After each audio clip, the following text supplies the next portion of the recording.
Okay, sorry. Let me just go on. Then Waziri will come in. This fund, the 0.3%. Yes.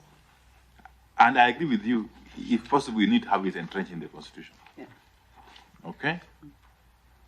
But do you think the non-compliance with this requirement can simply be attributed to the fact that this fund is not entrenched in the Constitution? That's not down. Yeah. What would happen even after entrenching it in the Constitution if a rogue government refuses to comply? Yeah, because it's now more than how many years? 10 years or so since this law came into being. And the government has consistently declined to comply with the requirement to disburse these funds, even where the parliament actually appropriates the money. Okay? Okay? But more critically, it is never appropriated. I'm sure you know. Okay? As a result of sailing, so-called, and the money you guys here, you share our budget. And now it's the majority.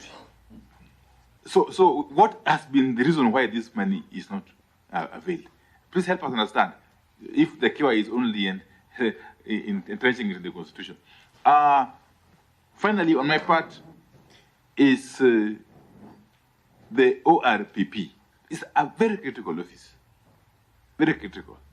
And in fact, if you ask me, I wouldn't mind having it entrenched in the Constitution. But it must be reminded that its purpose is to protect political parties. Because our democracy is still very young. And most of our parties are vulnerable. So they need to be protected. And the office is at the center of the protection of these parties, and indeed of multi-party democracy. What do you make of the presence of the Political Parties Liaison Committee? Do you think its role so far has been satisfactory? Do you think there are things we can do to have it strengthened? Do you think its structure is proper? Thank you. Thank you very much. I think I want to agree with you that we need to consider the entrenchment of that fund in the Constitution and the office. Kenya is a multi-party democracy, but as we speak, there's a serious threat to our multi-party democracy. One way of killing multi-party democracy is starving the political parties of funding.